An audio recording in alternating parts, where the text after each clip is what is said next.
Yo, what's up boys? And since you clicked this video, welcome back to the wonderful world of Warcraft.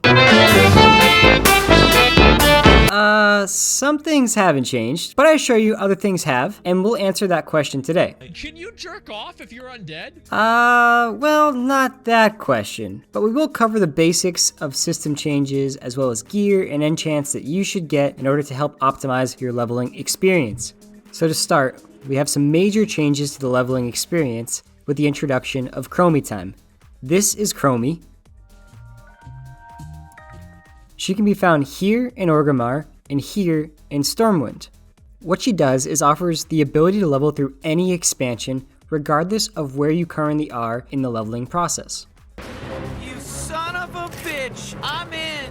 It's a fantastic addition, and we recommend you choose whichever location you're most interested in playing. If you'd like to optimize this further, a quick YouTube search will reveal other YouTube creators who've created guides on how to best optimize this. Next, we have gear. Heirlooms are still in the game, but they've been completely reworked and now extend your rested bonus versus giving you a flat EXP increase. So this incentivizes you to slow your pace and extend your leveling process out over multiple days. There are some new combat bonuses as well as out of combat bonuses that will help you speed up your general flow of leveling. We still highly recommend you pick up a full set of gear, as using level appropriate gear makes a world of difference in damage. All slots besides bracers, gloves, and belts have heirloom options. Note that rings do come from the Warlords of Draenor Naval Yard as well as fishing tournament wins, which make them a little less accessible than the other options. Naturally, we need to discuss enchanting that shiny new gear. I did some personal testing. Stab, stab, stab, stab, stab, stab, stab, stab, stab, stab, stab, stab, stab, stab, stab, stab, stab.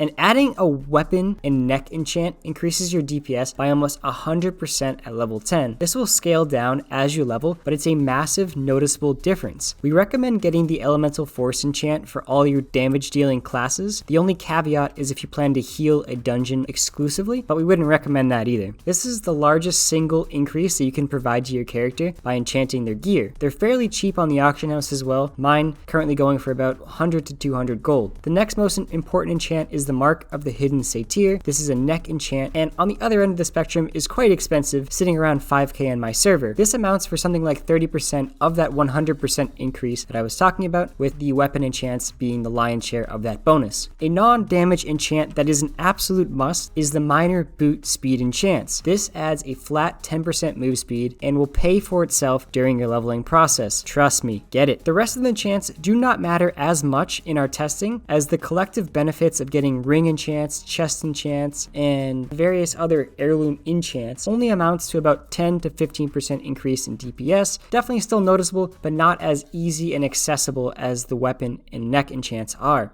Next, let's talk gems. You can grab yourself a stack of Outland and Northrend gems from the AH pre-cut to your main stat. So that's int, strength, agility, and this is great to keep in your bags, as initially you will not need them, but if you level through zones like Northrend and Outland, they typically have gear with a lot of sockets, and being able to on the fly drop in gems adds a pretty noticeable improvement to your leveling speed through increased DPS. An additional quick note is if you're feeling ambitious, there are leg, shoulder, and belt buckle enhancements that can be purchased through an AH or from the appropriate profession around the level 30 range to add an additional bonus.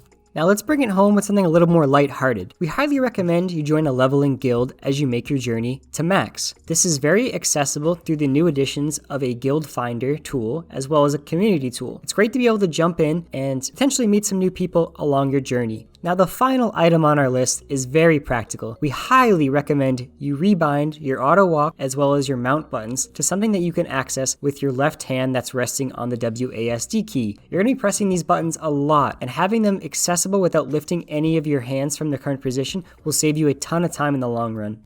Now a quick note from Stephen A. Smith. Stephen A., you're right. You should holla at your boy and like and subscribe. Thank you all for your time today, and I wish you the best of luck in your journey.